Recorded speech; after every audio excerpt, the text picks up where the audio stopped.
Oops.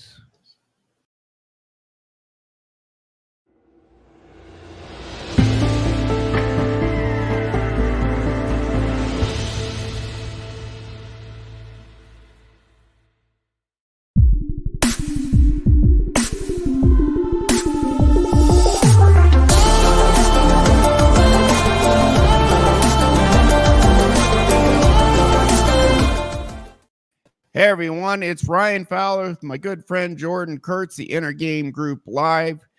This one will be very interesting. I think will be helpful to some people watching it for sure. Tim Costello has a job that sometimes requires him to travel, and that was him last week at the airport, this week at the airport. But it's all good. He will hopefully be back next week. But we are going to watch a clip by Robert Greene today. He's talking about finding your purpose in life. And this really ties into a core thing that we talk about, which I'm going to get to as soon as Jordan introduces himself. Introduce yourself, my man. Hey, I'm Jordan Kurtz, Jordan Kurtz Hypnosis. I help you find and locate your limiting beliefs so you can unlock your full potential, so you can chase whatever matters most in life to you, whatever your goals, personal, professional. I will help you. Whenever you remove those negative, limiting subconscious beliefs, you can chase whatever is most important to you in life. And that's what we're here for. Okay, very good. So thank you, Jordan. We are going to watch this clip. We are both hypnotists, and we work on core identity. We work on getting toxic shame out of you, this feeling I'm not good enough, which it can be mild, it can be extremely severe. It causes a ridiculous amount of issues in life. We work on other stuff too. There's actually 3 types of toxic shame. Number 1, I'm not good enough in some way. And these are deep down subconscious core identity programs learned in childhood that get down there and stay there static and cause problems until we get them out, which is what we do. The second type of toxic shame is I don't belong or fit in. You don't feel accepted. You're lonely in a crowd. You feel like a reject, an outcast, or you just feel different from others, can't connect with others. Number 3 is I cannot get what I want. Now, toxic shame is all about I'm not good enough. So why is I can't get what I want? If you feel that, why is that tied to you're not good enough? Well, it turns out what we want is really core, really central to our core identity. And when you dive into your inner world and get more connection with who you are and what you want, and they're just greatly interconnected, but it is massively helpful to leading a life of meaning, a purpose, a happy life, a life where you're successful. Because we'll go into some neuroscience later about how when you're doing what you love, you get your brain releases dopamine, which accelerates learning. Isn't that interesting? So that's why people who do what they love tend to become very good at it, because their brain releases dopamine that increases their ability to acquire skills related to doing what they love. So we're going to watch this Robert Greene. Can I add a note on that? What you just said? Yeah. It's funny. I like the Batman video game series a lot. And like Arkham Asylum? Yeah, Arkham I've never played it, but I know it's very popular. Arkham Knight. And there's a lot of, and most video games have this, so it's not unique to that. I have that one in my head. But I was playing all like the side quests and like trying to fill in like all the little details, get everything. And what's interesting is when I stopped playing that and I started like just doing random chores around the house, I started to get the like, okay, I almost turned it into a side mission without even like thinking, okay, I got to put this dish in the dishwasher. I got to clean this. I got to do like, and I started. I know you talk about life gamification, baby, right there. I was kind of doing it without even not even necessarily thinking about those techniques. It was just kind of happening because I was in that mindset of playing a video game. So yeah, you're talking about the dopamine hit. That's what made me think of it. So yeah, so we do something called life gamification. That's a technique we use. You basically give yourself points for tasks, because anytime our brain gets feedback that we are making progress or we're progressing along the right path, it releases dopamine, which encourages us to move forward even more and increases our motivation. And so a lot of people procrastinate, but if you start looking at, oh, this task is an opportunity to earn points, it then increase your motivation. Then we have to get rid of the resistance, which is another thing we do. And we have webinars on procrastination, life gamification, all sorts of stuff. And we have a free self-hypnosis course, school.com, MindChrysalis-7138. Join. It's a free community. Join it once you're in. Click on Classroom, and there are free self-hypnosis resources and webinars and all sorts of good stuff on procrastination, all sorts of good stuff. So be sure to check that out. But yeah, that's awesome, Jordan. So how did you feel when you were doing those tasks like a video game? You kind of trying to describe it. Like I wanted to do more. Like it was like, okay, what else? Like what else can I find to complete? What other activities or what other things lying around the house haven't I done yet that I need to do? Like I started scanning for more activities that I can complete. Yeah. So when I first started life gamification, which is I put points next to each task. And then once you complete the tasks, and it's actually, you emphasize effort more. But most tasks we're not going to fail at. Most, not all. So you just give yourself points for tasks. And that's exactly what happened when I started that practice of life gamification. My brain started thinking, okay, what are all the things I can do to get points for?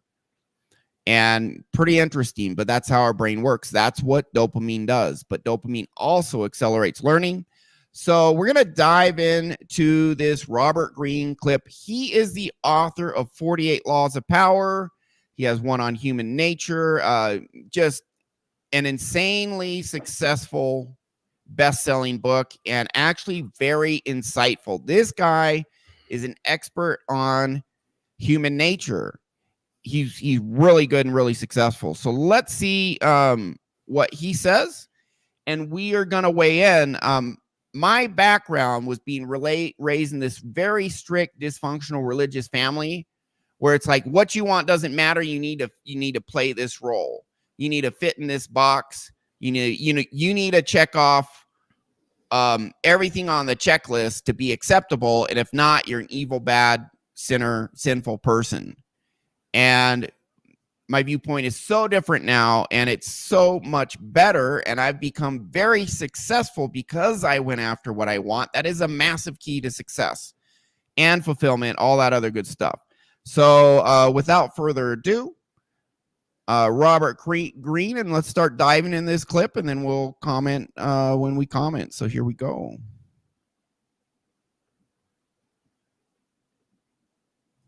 As you can tell, my books sort of center around subjects dealing with power and interpersonal relationships. I want to talk now about probably the most frequent question that I get from people who email me, which has to do with a subject in my 5th book, Mastery.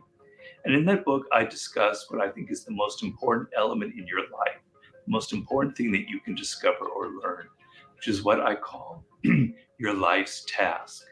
And the idea is simple. You were born as an individual, completely unique. The DNA that comprises who you are has never existed in millions of years of evolution and will never exist in the future. It is completely who you are. Your experiences as you grow up from 1 year on is unique in the world. Nobody ever in the past or future will have exactly your experiences, exactly your parents, etc. That marks you as an individual, completely unique. It's like a seed that's planted at your birth, right? And if you cultivate that seed, if you cultivate that uniqueness, you discover your life's task. And you.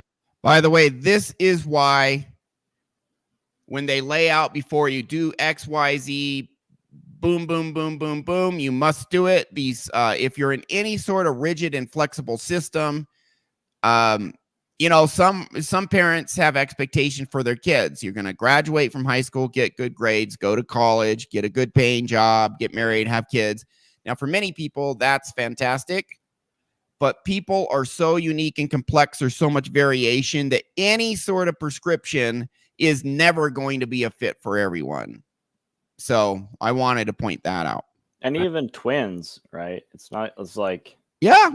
Even if you literally have somebody else who does have your identical DNA, I mean, your experiences, you know, Twins have no different personalities.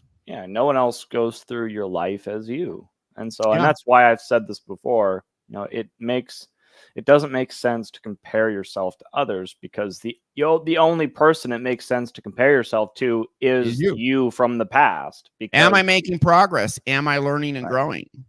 Right. And that also means, what that also means is, in terms of comparing yourself to other people, you know, some clients, they'll say, oh, well, I don't need to change. I don't need to get better because other people had it worse. And, you know, I should just be grateful for what I have. It's like, well, that's half true. It's like, you should be grateful, but you should also strive to get, you know, healthier and give yourself a healthier subconscious mind. You know, everyone is entitled to make their mind healthy. There's no, that's your right. Everyone has that right to make themselves as healthy as possible, regardless of what other people are doing. Yeah.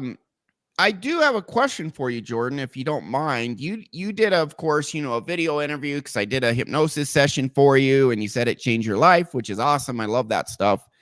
And in your interview, which is in the video section of my YouTube channel, by the way, this channel, the video section, not live. You said you felt trapped in a cage in your interview. And Can you talk about that? Does that tie into what we're talking about today? If you don't mind.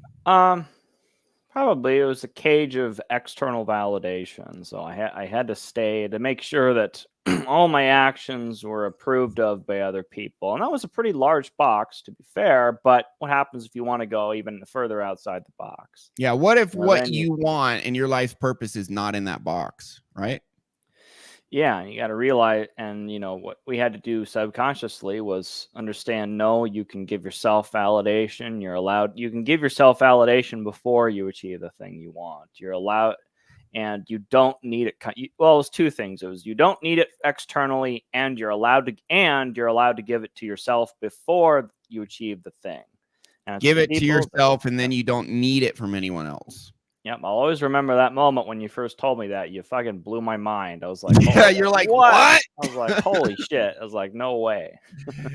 And when people learn that, that is so key to a happy life of meaning for you. Yeah. Not someone else's path, your path. Yep, absolutely. And so what was the second part of your question? I can't remember. I think it was how to tie into trapped in a cage. How does that tie into what we're talking about today? Finding your purpose, finding your meaning, what you want is a big part of who we are. Yeah. Think about that. Go ahead. I'm sorry. Go ahead. Well, I think you said it. I think that, you know, if who you want to be is outside that box, and you can't go outside that box, you're never going to realize your true potential. You're never going to chase what matters most to you because you're inside that box that you've created for yourself. And that's toxic shame. The real me is not good enough because I need to stay in the box, but the real me is over here, but this is where I'm told I belong.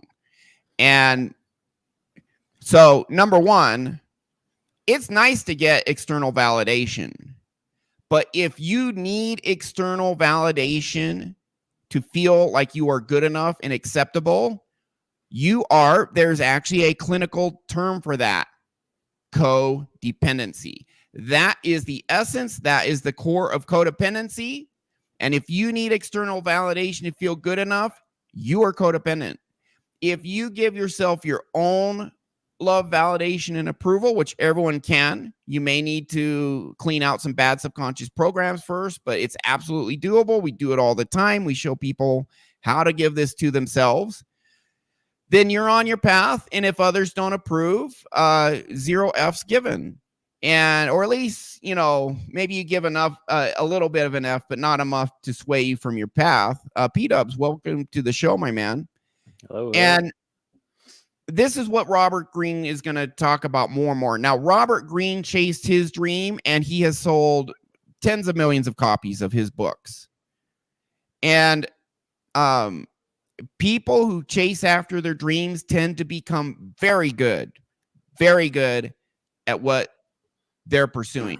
When you go after your purpose, you tend to become very good at it. But let's go back to this clip and then become very successful. Happiness can be kind of, I think it is possible for our average state to be kind of a little bit on the side of happy, but we have ups and downs in life.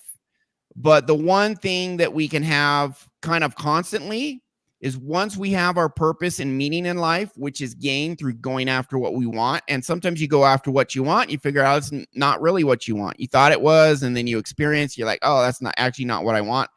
But once you get on your path, your purpose, that is something that can be with you all the time. My life has meaning. I know the purpose of my life.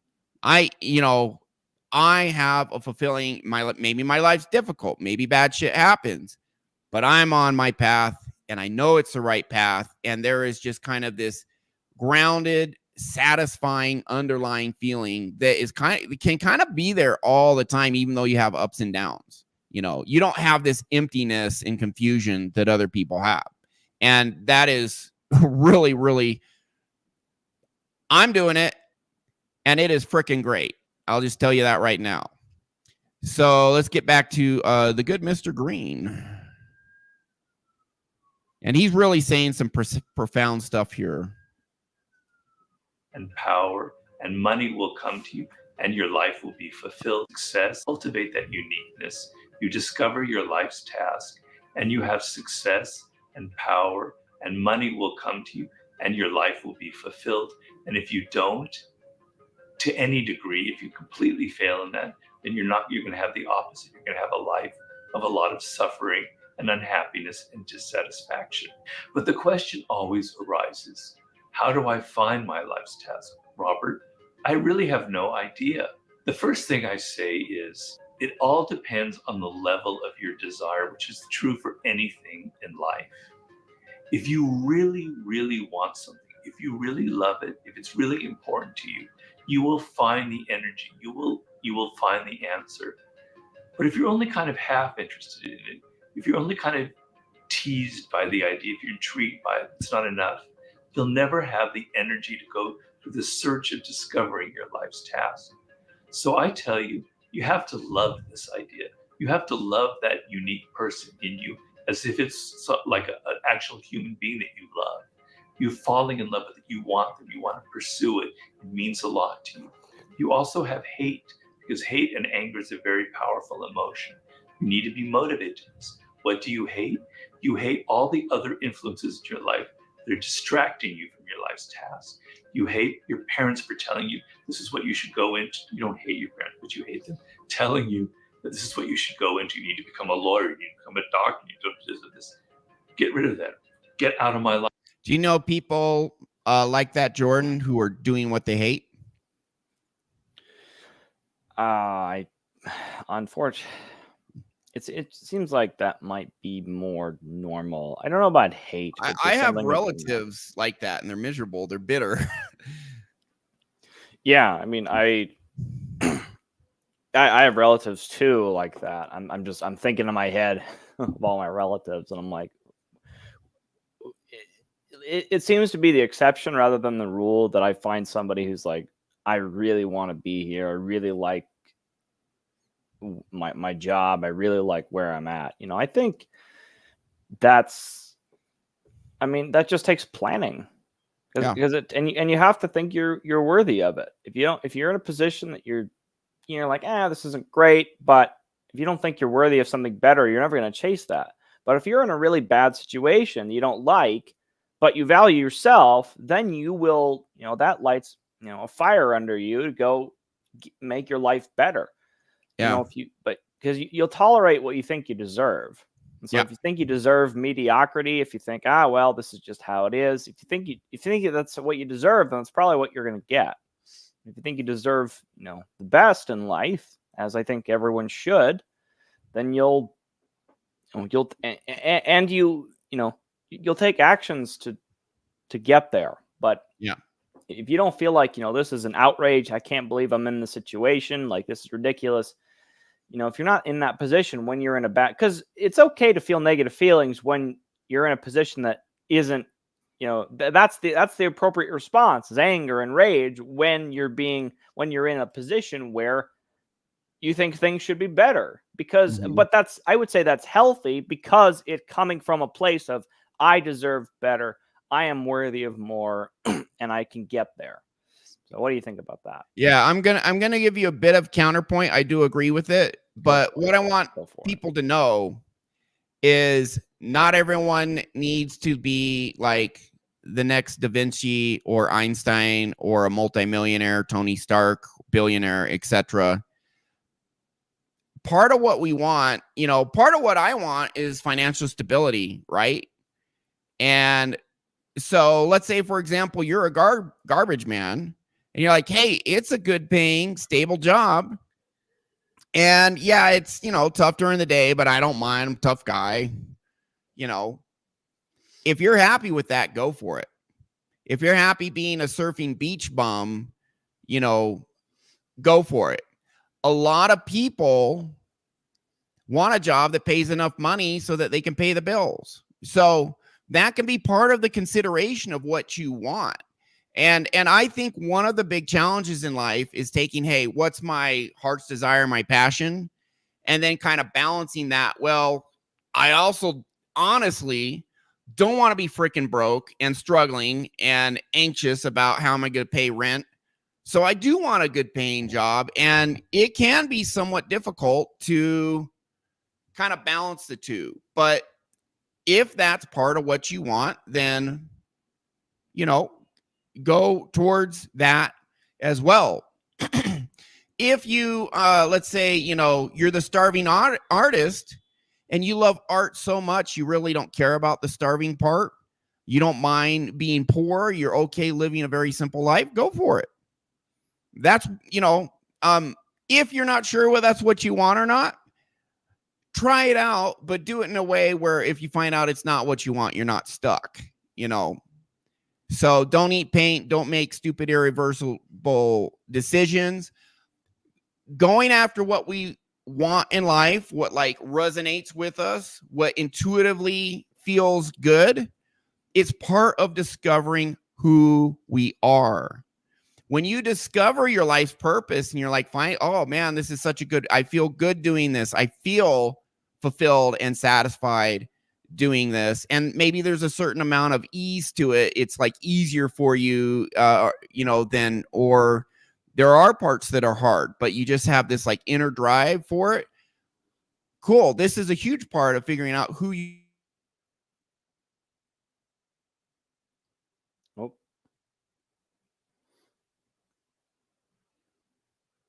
Is that me or is that Ryan?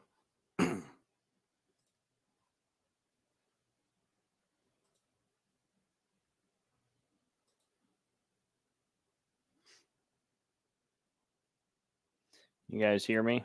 Am I out or is it Ryan?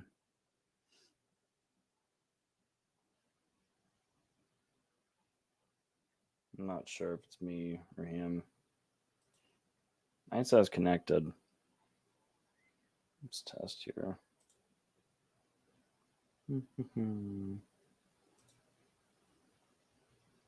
Okay, I think it's Ryan. I'm sure he'll be back in a sec.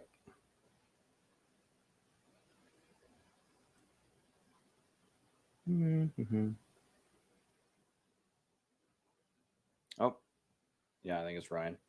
All right, well, anyway, I can filibuster for, I'm sure he'll be back in a second. So,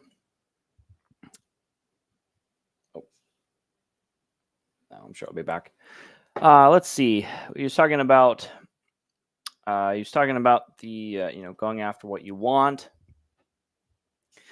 and I don't think I disagree with what Ryan was saying.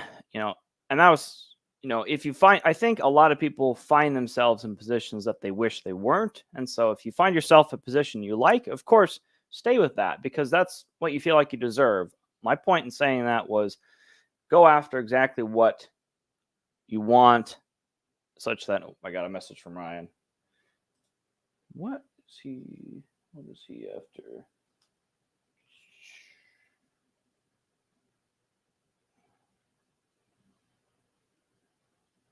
All right. I have been instructed to stall for 3 to 4 minutes. Ryan's laptop died. Apparently he didn't plug in his computer far enough. But that's okay. So I can filibuster for a while. So where was I? Lost my train of thought. Oh yes. So if you're in a position you don't like, and you know you don't like it, then change it. You know, everyone deserves to be in the spot. You know, if you're willing to put in the effort and do the work, but like why? Some people, they might find they don't have the motivation or the willingness to change, and it's like, well, how? Well, it's two things. One is like, you know, pain can be certainly a motivator, and so if you have, you know, if you're in a position that's particularly negative, you have to first feel like you're worthy to get out. You know, your life is not going to be perfect. You're going to have ups, you're going to have downs, you know, all the time. There's never going to be a spot where, you know, bad shit isn't going to happen. But I think, and I talked about this last week, is like if your beliefs generally they pull you, it's like gravity. They pull you towards certain behaviors and actions. And so if you're in a spot that's particularly negative, that gravity of your subconscious belief that of I am worthy is going to pull you more towards the outcomes and actions that you want. And so if you're in a job you don't like, if you're in or if you're in a relationship you don't like, and perhaps at the beginning it was okay, you know, this seems all right, you know, they're treating me very well, or the job or the relationship, but after maybe a couple months, you know, or even a year, you realize this person or this job isn't exactly what I thought it was. You know, I don't feel like I'm being treated the way I deserve to be treated. They're not being honest with me. They're not, you know, they're crossing boundaries that, you know, I've tried to identify, but then you have to, you know, ask yourself, you know, but that if you're in that position, that core subconscious belief of I deserve the best, I deserve, you know, exactly what I want, then you can pull yourself out of that. And so, you know, and everyone deserves that. Everyone deserves to pull themselves out. And so, and, you know, Robert Greene talks about, I also think, you know, Robert Greene's been talking about, you know, how, you know, if you find that one passion in life, you know, it's just that drives you forward. But I think a lot of clients that I've had when they were in that position, you know, some of them feel like they don't have any passion. Some of them feel like, you know, they can't, you know, nothing excites them. Nothing is interesting. Everything is kind of just dull. And so if you're in that position where what happens if you are that type of person who doesn't feel like you have anything to motivate you? You feel like you're stuck. Nothing motivates you. Well, and I think that's the other half of what I'm back. Robert was talking about. Oh, hey, Ryan. So my my laptop, if it's unplugged by like a millimeter, it looks like it's plugged in, but it's not, and it wasn't, so it died. But it's plugged in now. I made sure of that. Anyways, go ahead, Jordan. Sorry for that. Yeah, I was talking about before you came on, I was talking about the, you know, what Robert Greene is saying is great. You know, find something you love and pursue it. But what happens, you know, I'm sure you have too, worked with clients who say, well, I don't feel like I have any passions in life. Life is kind of dull. I feel like what do you do then? After I don't even know where to start, you know. And so what do you do then? And my thought was, well, figure out why, because usually there's something. And so if there's something that's blocking you, like me, like, you know, say, you know, it's outside the box of what you feel is appropriate, then you got to address that subconsciously before your subconscious is even going to let you pursue the thing you want, you know. Yeah, I agree with that. Let me add to that. When we were children are naturally wired. All children are wired to go out and explore the world because we have this drive to learn about the world so we know how to navigate it. It's built into our instinct. And so children explore the world. You look at 2-year-olds, they get into everything. They can finally walk well enough. And so they just explore and get into everything, right? And as children, as our brain develops between the age of 7 and 14 is typically, not always, but typically when children start to like really gravitate towards stuff. Like the first 7 years is just finding out what the world's like, or first 6-7 years. And then, oh, I really like this. I really like that. Now, what can happen is something happens to certain children and they become apathetic. And they're just shut down. Usually it's usually, now again, not always, but usually something along the line of, well, I can't have what I want. That is painful. So it's better just to not want anything. Again, not all the time, but that can happen. And, you know, there's a low level type of depression called anhedonia, which means you don't find pleasure in things. And what is usually at the core is something along the lines of, I'm not allowed to have what I want, or I'm wrong for what I want. It's forbidden, or no matter how hard I try to get it, I'll never get it, or I'll get it and it's taken away. And that hurts. So I'm just going to shut down and not want anything. And so that is subconscious trauma that we fix all day, every day. And that's what you're talking about, Jordan. So if you're pretty shut down, what may be helpful, in addition to clearing that trauma, which, by the way, our free program often does that. It is basic. It is do it yourself. Some people just need one-on-one guidance. And I think at some point, everyone needs a one-on-one session, because you might fix stuff on your own, some stuff, and then other stuff you're stuck on. But we've gotten just absolutely massive ball of results from our free program. Going in, rewiring your brain for the better. Getting rid of bad programs, putting good ones in. But we do this all day, every day, and then just people like kind of blossom. They just kind of take off in life. It's freaking awesome. And we've done it hundreds of times. So if you're shut down, there is an eternal reason why, but also think back to your childhood. What was it between age 7 and 14? Was there anything you're passionate about then? That's going to be a clue as to what you should start exploring now. And as long as you're not making like blatantly stupid decisions, don't eat paint, you know, be safe and responsible. Don't get in trouble.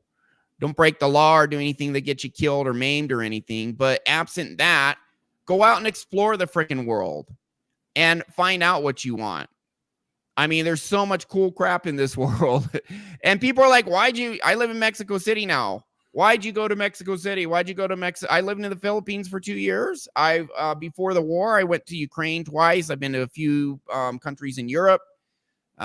You know, and why do you live in Mexico City? And I tell them there's several reasons, but the main reason, one of the biggest reasons I tell them is I don't want to be on my deathbed in 30 years regretting all the shit I didn't do. What would it be like if I did that? What would my life be like if I did this other thing? And you just regret because you don't know. Just freaking do it. And I love Mexico City. It's awesome. It's like 75 degrees year round here. Yeah, I mean, it's above and below a little, but the coldest it gets is high 40s at night in the winter, and the warmest it gets, you might have 90 degrees a couple days a year. The rest of the time is like 75. So awesome city. Food's amazing. 3 of the world's top 100 restaurants are less than 2 miles from me, you know, so it's a cool city. Just walking along the streets, you see all the street vendors, and just walking my dog around the block is fun. Anyways, so get out in there and explore. You know, by the way, the dating's off the hook too. So apparently Mexican ladies like foreigners. So anyways, always a plus. Yeah. What's that? It's always a plus. Yeah. All right. So let's get back into this clip. Anything to add before we move on? No, I can keep going. Okay. And hopefully I can get back to where we were, but here we go. Share this again. All right. It lost my place when I lost power, but we'll figure it out. Yeah. Okay. The answer. But if you're only kind of half interested in it, if you're only kind of teased by the idea, if you're intrigued by it, it's not enough. You'll never have the energy to go through the search of discovering your life's task. So I tell you, you have to love this idea. You have to love that unique person in you as if it's like an actual human being that you love. You're falling in love with it. You want them. You want to pursue it. It means a lot to you. You also have hate, because hate and anger is a very powerful emotion. You need to be motivated to this. What do you hate? You hate all the other influences in your life. They're distracting you from your life's task. You hate your parents for telling you this is what you should go into. You don't hate your parents, but you hate them telling you that this is what you should go into. You need to become a lawyer. You need to become a doctor. You need to do this. Get rid of that. Get out of my life. Get that bullshit out of my head. You hate peers who are telling you what's cool, what's interesting. You hate all the crap on social media. It's filling you with what trends are, with what other people are doing, with what other people are interested. That's your enemy. The enemy. This is what toxic shame does. If you feel not good enough, you're going to be susceptible to all these outside forces because you want validation and acceptance that you don't give yourself. Mhm. And you go down that path and you will, on your deathbed, have a life of regret and mediocrity. Not worth it. Go after what you want because it's your life's path, not anyone else's. And you are different from everyone else on the planet. To some degree, you are. Is what people are trying to tell you. You got to find out what works for you, but don't eat pain. Don't do blatantly stupid things. Other than that, explore. What you should be interested in. So if you're able to generate that kind of love and to see clearly the enemy, then the life's task can kind of flow to you in a kind of nice, fluid manner. Now, the other thing is, as I've told in many other talks before, I do a lot of consulting. And the main problem I have with people who come to me with issues, and it's not to fault them because we all have this problem, is they don't deal with specifics. They kind of deal in generalities. I don't know how to deal with people. I've got this partner and I don't know what's wrong with them. I don't know how to get my company and my group energized, etc. I'm trying to say, look, I need details. I need specifics. Don't focus on the big picture. Give me the details. Give me stories of what people are doing. Give me stories and details about what you've done and your frustration. I want to hear the little grains of sand, not the whole ocean of what's going on, right? People have a very hard time focusing on it. Well, it's the same. That's why a lot of people don't have clarity. That's what he's getting at. Thing with your life's task. It's not going to be Robert Greene wakes up and he's 9 years old and he goes, I want to be a writer. I'm going to write books. It doesn't work like that. So you're not going to be able to find that in your past. What you want are little details, little signs that reveal something essential. This is solid gold. So if I look back at my own life, so I know it sounds a bit narcissistic, but it's easy because I know my own experience. I don't know yours. When I was about 9, 10 years old, I was in 4th grade. I remember very distinct. I remember the day very distinct. My teacher, Ms. Fiore, she put on this new game for us on the blackboard. She wrote on the blackboard the word carpenter. I still remember it vividly.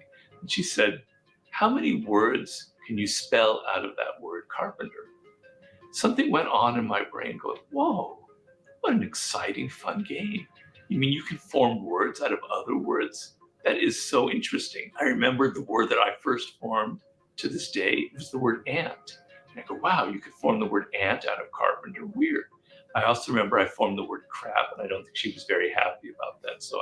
But anyway, I ended up winning the contest because I was so excited about it. There's no I in team, but there is me in team. Haha. That showed to me was I was fascinated with words, with just the look of words, the sound of words. And I was, something about it just excited me in a primal way that you can't explain. And then I remember, it's a very trivial, stupid story, but it revealed something about my relationship to language. I remember I wrote a short story shortly thereafter, or an embarrassing short story that if ever got published would shame me to death. It was about the first humans that appeared on the planet and the vultures that are observing them. The story was written from the point of view of vultures. But here I was trying to generate stories from an early age.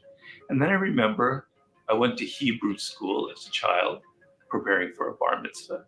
And the letters, the Hebrew letters, I thought this was the most beautiful thing I've ever seen. They were like poetry. Learning the sounds of it was difficult enough, but the shape of those letters was so beautiful. So words, the look of words, the sound of words, the putting them together, the stories, they fascinated me, as did books. I often ask people, what is the thing that you want to do the most on your own? If you could close your door and get away from your parents, which all children have that desire for, what is it that you would do?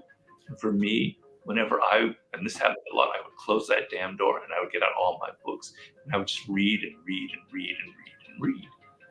These are the little signs that revealed that Robert, very young Robert, had a love of language. So remember I said earlier, what were you really into between age 7 and 14? That's a clue.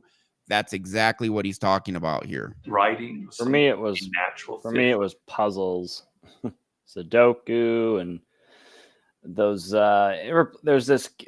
What was this game? It's the game where you have a little colored block that you have to get all the way across the board, and you have different sizes of blocks in its way, and you have to move them.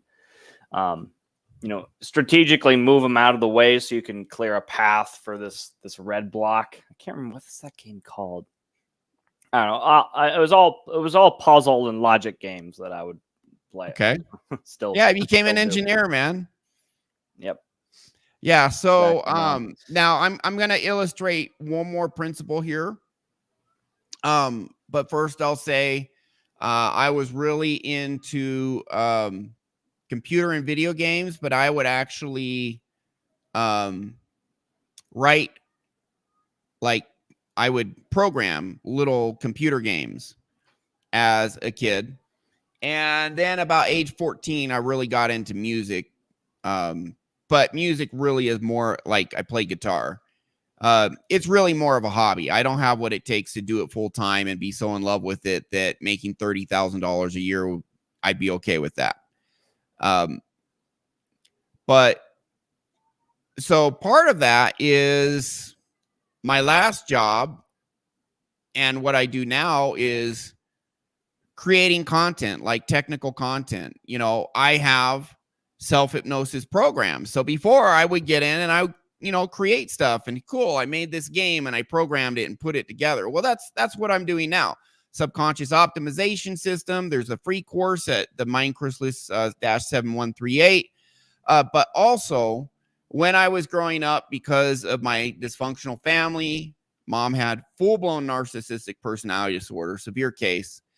I was made to feel absolutely worthless. And later on, I was a lonely kid in school. I was an incel till I was 30, bullied, all that stuff. Sometimes your biggest challenges growing up, it can become your life's, when you overcome those challenges, it can become your life's mission to help others. So you can have someone whose mom dies of cancer, and then they grow up, when they're a kid or teenager, whatever. And then they grow up and become a doctor and become a leading researcher in cancer research, for example. So sometimes your greatest adversity when you're a child, you overcome that adversity and you develop a passion for helping others, helping yourself first to overcome that adversity, and then to help others. So that could be part of it. But really, I feel like I've hit my life's mission because I kind of put it all together. And in college, I got a degree in sound engineering, music and sound engineering, which by itself doesn't make a lot of money. But now I'm like editing stuff, and I have to know my camera and equipment and all this. So it's kind of in a related field. Put that together with getting into nuts and bolts and creating content, with teaching people at a deep core level to unconditionally love and accept them, every aspect of yourself, even your flaws. Feeling good enough doesn't mean you shouldn't work on your flaws, but you say, hey, I'm good enough just for who I am. I teach the world that now, and it's so fulfilling. And it is my life's meaning and purpose because I know what it is to feel the exact opposite and extreme level, extreme worthlessness, self-loathing, self-hatred. I had very bad manic depression, CPTSD, general anxiety disorder, trap rage, all of that. I'm now helping people who struggle to some degree with that and showing them how to set themselves free. And it's freaking awesome. So I found my life purpose. It really kind of puts everything together, content creation, all that stuff. So I was a content creator as a kid. Now I'm doing the same thing. So, but in a way that fits into my life's purpose. And yeah, it's great. It's awesome. So we'll keep going. Anything. Mike Harton, welcome to the show. P Dubs said shout out to you earlier. So cargo, police, telegram, crypto, drugs, marketing. I assume that's what you liked as a kid, Ramontas. I would say you want to do some sort of blockchain digital marketing program for the pharmaceutical industry, but legal. And maybe you also use blockchain for logistical stuff for cargo. That's my guess. I don't know. We'll see. All right. So back to the author, best-selling author, 48 Laws of Power, and a bunch of other just worldwide, international, phenomenal bestsellers. He spent his life studying human nature and then writing books about it to sell tens of millions of copies. Robert Greene. Let's see what else he has. And then, of course, I went on an adventure that I described in my TED Talk about how I ended up writing the kind of books that I write. But that gives you an idea of a little bit of the process. It's a book that I love and I highly recommend called The Frames of Intelligence by Howard Gardner. And basically, the idea is there are 5 forms of intelligence that he kind of signals in his book. And he says that everybody has a kind of tendency in their brain towards that kind of intelligence.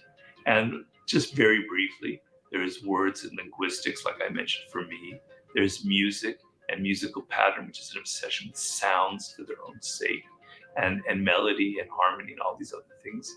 There's mathematics and logic, which is numbers and the ordering of things in logical fashion. There's spatial intelligence, which is something I failed miserably when I was a child, which is actually looking at images and figuring out how to manipulate them in your brain, something that Nikola Tesla was probably the greatest genius at. People who end up in engineering or who are visual artists often have that. And finally, there's kinetic intelligence, which is the body, which is, just basically the love of moving your body and having an awareness of it. I would add another one, which is social intelligence, the love of getting along with people, of empathizing with them, understanding their world. The idea is that your brain has a natural inclination. Just look at it as kind of a going down a hill, that your thoughts and ideas incline in that direction. They incline towards words, towards sounds and music, towards spatial organization, towards logical ordering of things, towards moving your body, towards people. Whatever. There might be even other grades of this or whatever. Okay? And it's not like I want to be a mathematician when you're 6 years old, or I'm going to become a physicist. It's these little things that reveal that you have this kind of inclination, like I had towards words. And I ask people to kind of dig inside themselves and to find little stories when you were a child of those particular moments that will reveal some kind of excitement that you had in relation to something that might seem trivial. There was a story Ryan, of Steve. Let's talk about this. So yeah, I want to as well, but you go first. So you want to go full screen for us? Yeah. So I find it interesting because he starts getting into like I remember this from way back in high school, Psych 101, or whatever the course was called, AP Psych, something like that. Mm-hmm. Talking about the different intelligences, and I'm well.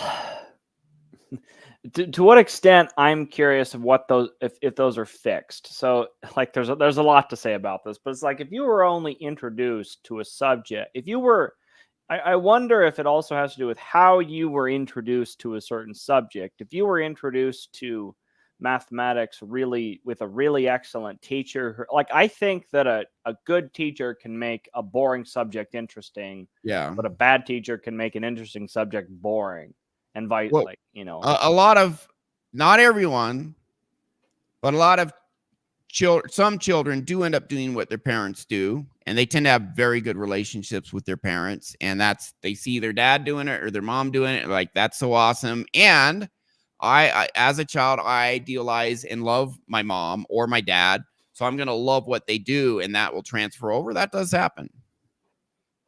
yeah. And I also like the MJ DeMarco book, Unscripted and Millionaire Fastlane. He talks a lot about how people actually, you can create passion. It's not just, Robert talks about it on the kind of the front end, like chase what's like, look for like signs of what you're interested in and go after that.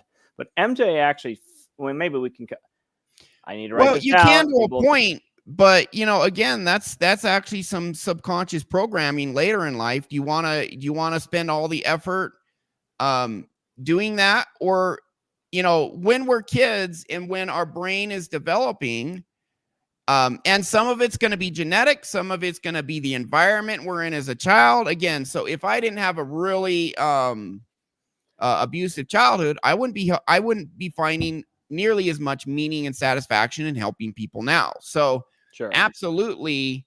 But I would say, because of the experiences we have in childhood, that's when our brain, our subconscious developing, there's stuff already there. Yeah. Can you we reprogram our subconscious mind all the time, but you still have the interplay of, genetics along with, so my opinion is just go after what's already in you. And really, so many people spend so much time from running away from what's inside of them. That's why people become alcoholics or porn addicts or social media addicts. They're just distracting themselves. I've been dating a girl who says she goes out dancing all the time because she's like, when I'm home by myself, even though she has roommates, she's like, I'm at home, I'm depressed. So she doesn't like being with herself. She needs to constantly don't think I'm going to date her anymore, but that's something else. But nice girl though.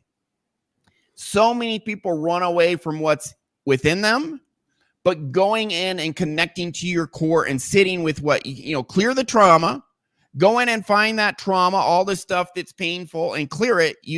Doing what we do using our methods, you can try it out and actually benefit your life. That's actual self-hypnosis. It's not just information. It's actual free program. Go there. Mike Harton, who's on the show, I have a video testimonial. He used our free product, changed his life, and he commented earlier. That's Mike right there. So he's on my, he gave me a testimonial. It's on, and that's a free program. Check it out. It'll change your life. But with that said,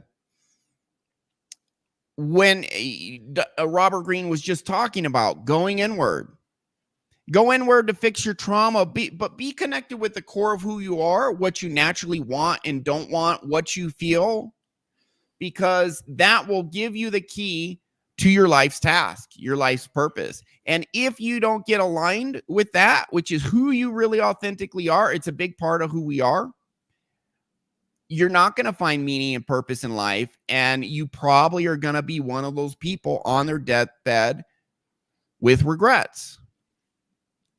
And you didn't fulfill your full potential because you're too busy looking outside of yourself for solutions that are in you. The solutions inside. Fulfillment, meaning, all that stuff, happiness, all of that. It's all an inside job. You get the bad crap out, put good beliefs in, and you're now connected to your core. You know what's in you. You're communicating with your conscious. Dr. Carl Jung, the father of modern psychoanalysis, right after Freud, said, until you make the unconscious conscious, it will rule your life. It will direct your life, and you will call it fate. Make it conscious and become the captain of your own fate, and embrace who you are and what you want at an authentic level. Go after it, and you will find meaning and satisfaction in life. Doesn't mean you won't have ups and downs, but you will live a life of meaning and purpose if you do that. If you keep running away from yourself, you will never find that. because the solution is not outside, it's inside. Anything to add? Yeah, my point in bringing up MJ was not, I'm not disagreeing with anything you just said.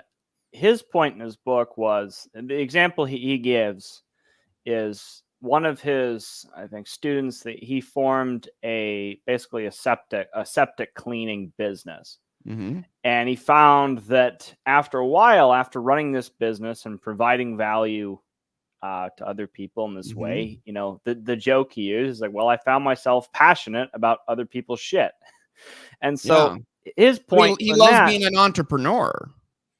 Yeah, he loves, but the point was he went into something that's not, it's not, you know, it's not as sexy as music or engineering or something. It's not like that. It's, but what the thing that he found he was passionate about was bringing other people value, was helping other people. And so if you find, you know, if you look inside, and that's, and I think his point was that that's common for many people, is bringing value to other people, helping other people actually brings your life a lot of meaning and value. And so a lot of people who are stuck, like, I don't know what to do. He's like, well, solving other people's problems is oftentimes a great source of value. So Robert Greene is doing the same thing. What problems do you want to solve for others? Figure that out. And the more connected you are to your core, to your internal world, the easier it is to find that. And then go out, explore, learn, and grow, and listen to your inner world. And when something resonates with you, that's a huge hint. Yes. You know, I wouldn't want to be a dentist. You're getting on the right path. What's up? I wouldn't want to be a dentist. I don't want to deal with people's teeth all day. That's not. No, I don't want to do that. But some people like that. They find passion in helping other people through that kind of stuff. And I'm like, that's great, because I need a dentist. I need dentists.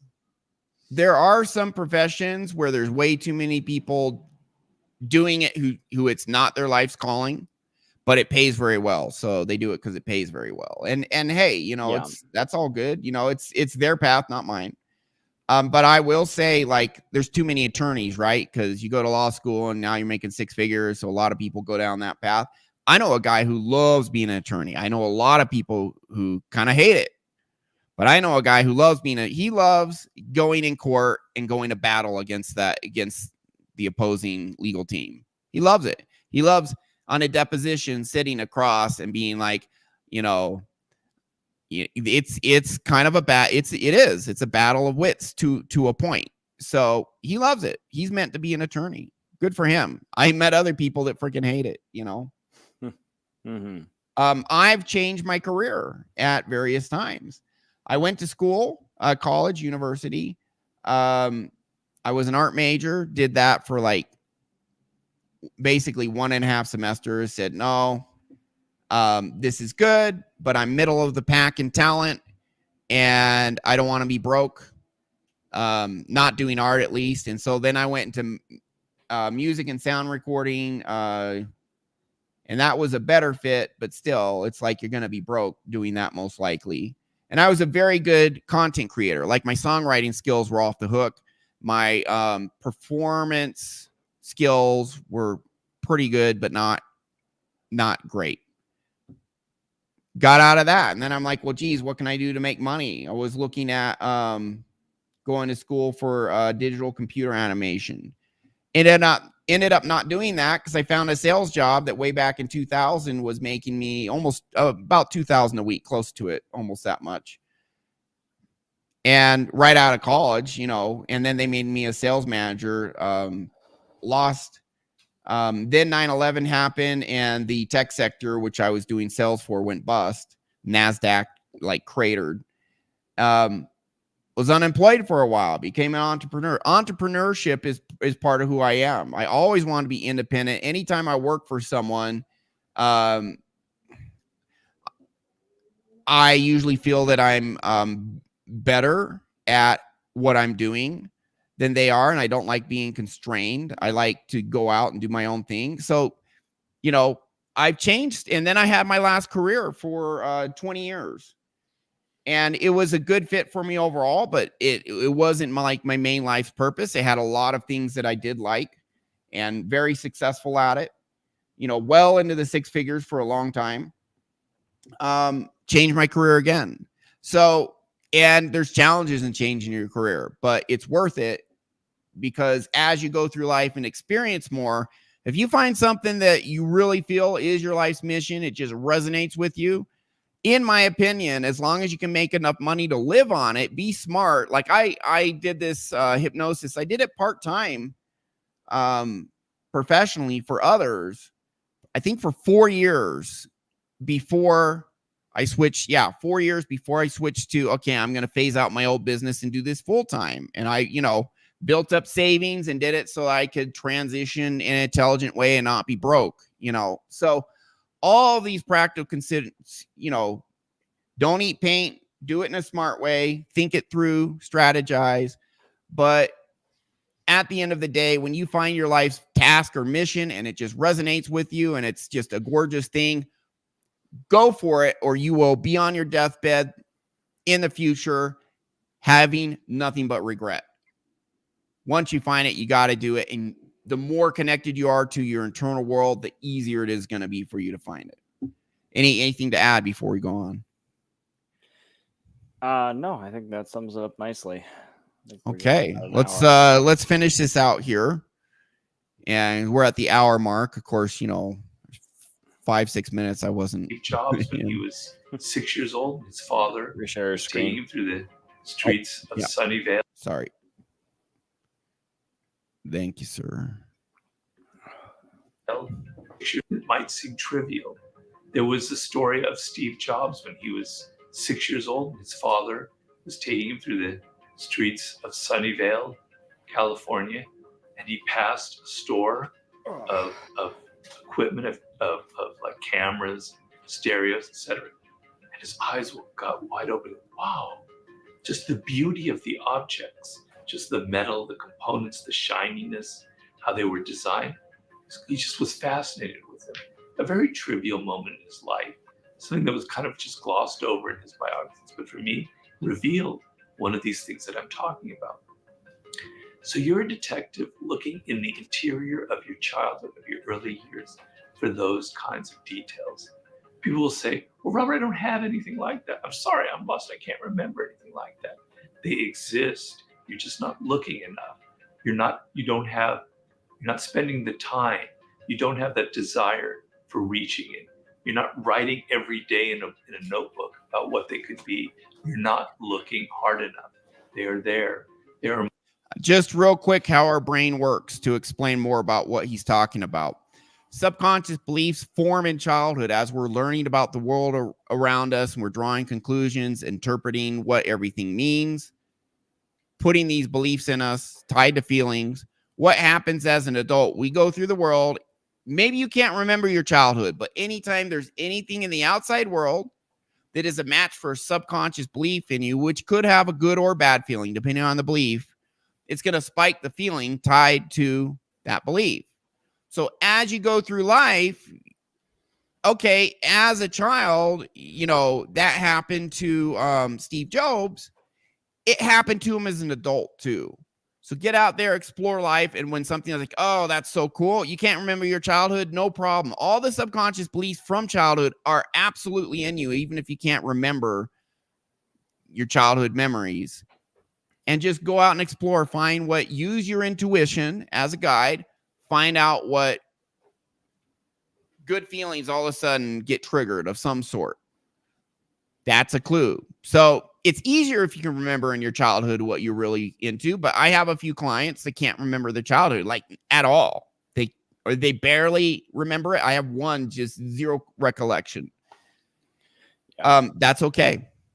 That's okay. You can, that stuff will still be in you, triggering you, giving you good feelings and giving you clues as to what you should go after.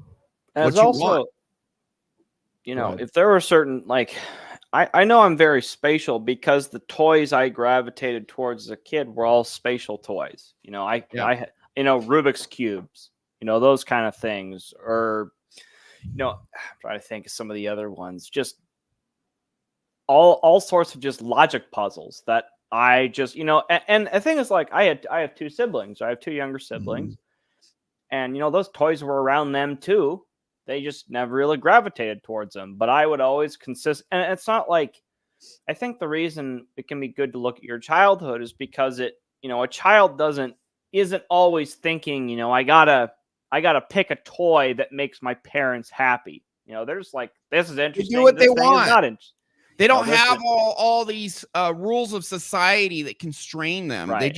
They're exploring the world, and they're wide-eyed, and they're doing what they want. That's Or, one of the things that's so great about kids, that people get I back remember to. there were these toys called Connects with a K, and they're basically I barely remember those, but I do. Yeah. Yeah, they're basically, they have connectors and like logs, and so you basically you build stuff with them. They're similar to Legos, but a kind of a different structure. Had like skinny sticks you connect together with the joint. Yes. Yeah, I remember. I have a photo of me, 4 years old, and probably, I don't know, 6, 7, next to this Connects roller coaster I built that's taller than I was at the time. Nice. But I could sit there all day and look through the instructions and look through the details and, figure out, okay, I need this kind of piece and goes to go here, but that was interesting to me. A lot of people don't have the patience to sit through that. Like, I can't figure out how this works. You loved it. No.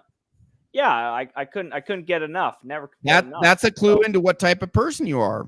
Yeah. Yep. So Robert was saying he always loved reading. He always found words were interesting. He maybe those kind of Connects toys aren't interesting him, but he'll sit all day, doing, books and reading and things like that. So, that's what gives him energy. Yeah, and I was mentioning dopamine earlier. When you do what you love, your brain is just drip feeding you dopamine while you do it. Dopamine's all about motivation, but when our brain's getting dopamine, anything we're doing while we're getting a dopamine hit, our ability to absorb that and learn it is accelerated. So someone does what they want and they love it. They're not only doing it a lot more, but they have accelerated learning while they're doing it. So the more passion you have about something, the strong tendency is the better you become at it. You become very good at it. And that's what dopamine does. Other than motivation, accelerates learning and skill acquisition. Okay, so good stuff. We don't have too much more. Go ahead. Well, real quick, our intelligences have evolved to like benefit our survivals. And anything that promotes our survival and well-being also brings value to other people. So it's like these intelligences they're not working against us. They work with us. If you can get, if you can align them with, something that, makes money and you're passionate about, they're not designed to work against you. They work for you. So lean into those natural things. Yeah. Humans have evolved to specialize. Yeah. We've evolved, now we're in a world where you can really specialize. You're not just going to become a farmer, but humans have evolved for that. Some people were better at hunting, some were better at basket weaving, some were better at farming, and that's why men and women are different. Women are specialized for certain roles. They have a certain type of intelligence that, again, there's a lot of overlap, but there are some specializations between men and women. And that's why feminism saying men and women are exactly the same is just utter bullshit. And it's been so debunked by science, but whatever. I won't get off on that tangent. That's, all right. So we'll wrap it up, but good insights. Jordan, we got like a couple minutes left and then moments call it a day. Where you felt so excited by something you could barely control it. And it wasn't, and there was a kind of a pleasure in it. And so even if, let's say it was music that excited you, even if you had to practice the piano day by day, a rather boring task, you found practice actually kind of fun. These are signs of what I call your life's task. So that's the process that you want to go through. And in my book, Mastery, in chapter 1, I give you more details about how to look for it. But once you discover it, it's like gold and everything will open up for you. Hopefully, if you're young, if you're in that golden range of 18 to 25 and you're kind of searching, this will have, you will go through this process in a deep way and you will find what that is, right? If you're older, the process is a little different, a little more difficult, but still very important. And the idea is once discovered, you're going to have some adventure, you're going to explore. All right, I want to be a writer. Okay, I want to get into music. Oh, I want to start my own business. You're not going to be so tunnel vision and just go into one job, into one thing. You're going to experiment. You're going to have some fun. You're going to have some adventures. You might travel. You might do things, but you're always kind of focused in that general direction. If you're a writer, you're reading books, right? Et cetera, et cetera. If you're an entrepreneur, you're starting little businesses here and you're learning about them. By the time you're 30, you've tried 4 or 5 different things, and now you're ready for some kind of creative explosion, right? But this is the key thing in your life. And it's once you discover it, everything else will open up for you. So just learn the lesson of the most important thing that you can do in your life is to know who you are, really, to sum this all up in simply. To know what makes you different, what makes you unique, what you love that's different from what other people love, right? And I tell people when you're older, continually create lists of things you hate and things you love, and look through them and analyze them and go, is this because what other people are telling me to hate and what other people are telling me to love, or does it come truly from within? So this process of finding your life's task is not just about your career, it's also about your mental health, about discovering who you are, what makes you unique, so you can become acquainted with your own desires, your own impulses, and not so controlled by what other people are doing and thinking. What you want is a huge aspect. It's core, it's central to who you are. So, and if you don't go after what you want, then it's because to some substantial degree, you have toxic shame that's going to be messing up your life in so many freaking ways. You know, overeating, various addictions, doing things to distract yourself, other maladaptive behaviors. Go in, fix your internal world, and become aware of what's in there so you can find your life's purpose, get that meaning, life satisfaction, life purpose. It's all connected. The solution's inside. Gain that awareness and then freaking go for it. Go for it in an intelligent, strategic, practical way so that you make enough money to live and you don't end up in jail, you know, doing something stupid. Don't do that. But let me tell you, that's the key. I found my life purpose and it's freaking awesome. So that's all I had. Any final words, Jordan? No, I think we wrapped it up nicely. Good show. All right. So you guys can do it. You can have amazing lives, whatever that is, whatever you want. Again, maybe you are meant to be a multimillionaire entrepreneur, but maybe you're meant to be a writer. And so, you know, I don't follow this prescription of everyone should become like this super successful person. I don't follow that. What I follow is go after. It's great to have that success. If that's what you want, awesome. But it doesn't need to be what you want. You go down your path. You are enough just as you are. Gain that self-awareness and then just go after what you want. If you find out it's not what you want, you know, Thomas Edison, I never failed. I found one more thing that doesn't work.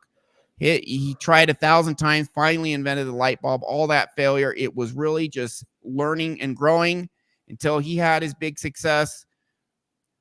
Get out there, get connected to your inner world and just explore. It is freaking amazing. You can do it because you truly do have more power than you know. That's our show. Thanks, guys. Thanks for watching.